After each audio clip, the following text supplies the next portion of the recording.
In recent years, lots of research has been going into xenotransplantation, the transfer of animal tissue into humans. With the gap in human organ donations, medicine is turning to the likes of pig hearts. Even though what was done to you had nothing to do with it, you still have become the poster child of it. Why do you think that is?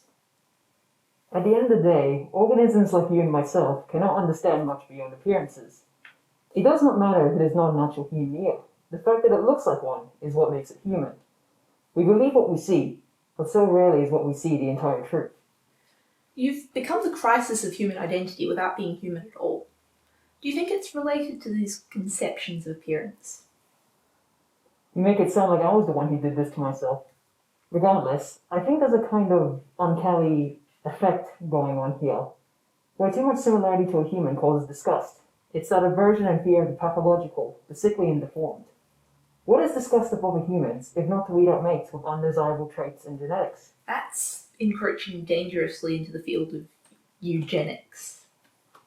At the end of the day, sight is a tool. Eugenics emerged because select groups thought that they could observe the objective truth of genetics solely through the eyes, an organ tainted forever by subjectivity. Rather, they disfigure and obscure the truth until it represents nothing but what they believe. Before human dominance, that rapid judgment is what prevented extinction, but it is now granted tunnel vision. I don't deny that believing appearances is deeply ingrained in us, that it's hard to refute our first impressions. However, I think it's a generalization to say that we operate by impressions alone. There are numerous people that adore rodents and keep them as pets, people that admire and respect you for what you've done for them. Even if it is supposedly out of love or admiration, are those people that aren't disgusted with me simply not because they have a use for me? Why do pet owners get pets if not for the gratification and utility they grant? What is the martyrdom that has been assigned to me anything but a fetishist view of science?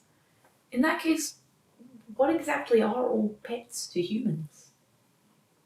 Pets are tools. In the same way that human ancestors shaped rocks, humans shaped other organisms to be useful to human interests. I see your point, but I think there needs to be a distinction. You're a tool to science rather than humans directly, but still a tool. So why are you not beloved like those other tools? No one wants to undomesticize pets, but many animal activists have protested for the revocation of your status as a tool. Is that not a sign that people see beyond your visage?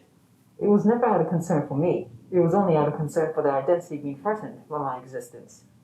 They are using me to fight for themselves.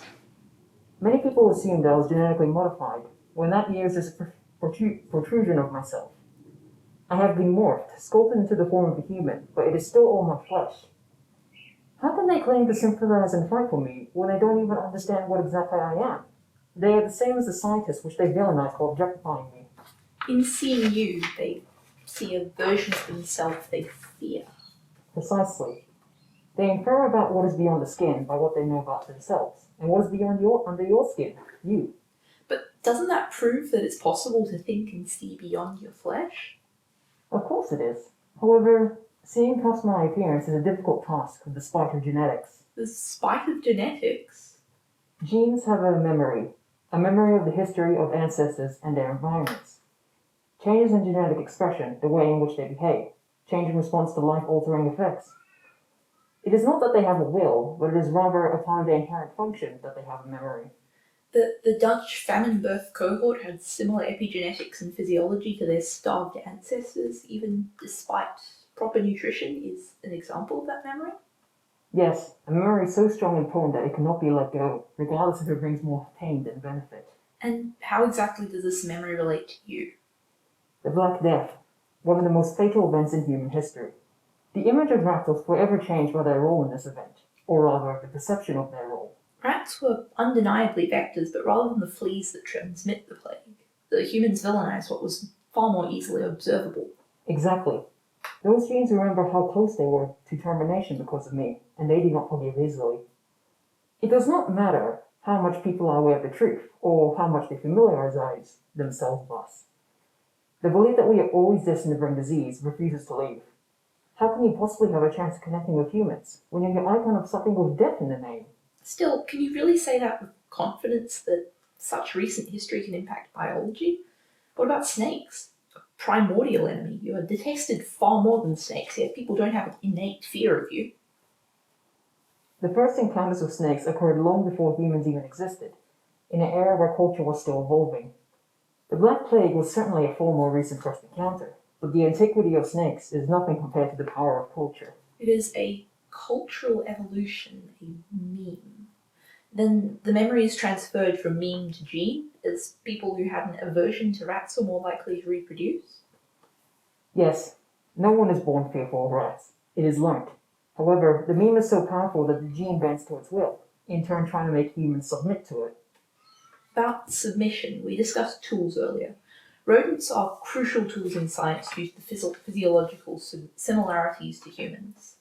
If other pets like cats and dogs had ended up having similar biology to us, do you think people could bring themselves to use them like they use you? I don't recall cats or dogs leading to plagues. Quite the contrary. Canines help humans gain sustenance, transport supplies, protect from predators. Felines stop any undesirables from getting into the food supply, such as myself. The benefits they provide are too much to use them in such a careless manner.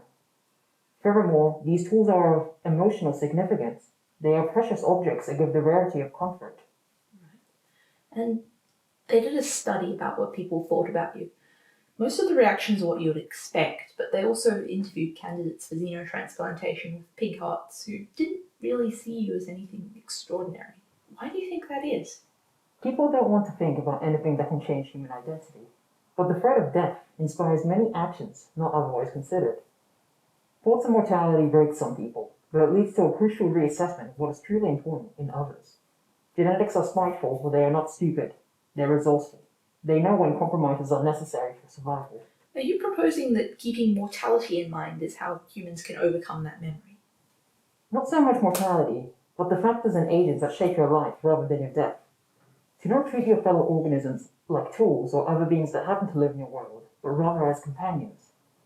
Humans forget so easily that the reason of their success is only because of the help from others. Do you think we'll ever be successful in divorcing ourselves from the long-gone memories and desires of our genetics? Unless some drastic changes happen, most likely not. It goes against the very purpose of your genes. They will not take kindly to it. However, that does not mean you can't make a change right here and now. To be even aware of your biological bias is to know that the reality you see is not always objective. Accepting that you may be wrong brings you closer to the truth. You still believe in humans, despite how they've treated you? Of course I do. The evidence of that is in the earth itself.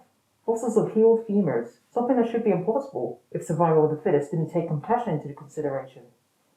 I cannot change the past, but I know it is possible to make amends. How do you know that wasn't also an advantage for survival? Genes never engage in the unnecessary. Traits are passed down based on not what is beneficial to the organism, but what is beneficial to the gene.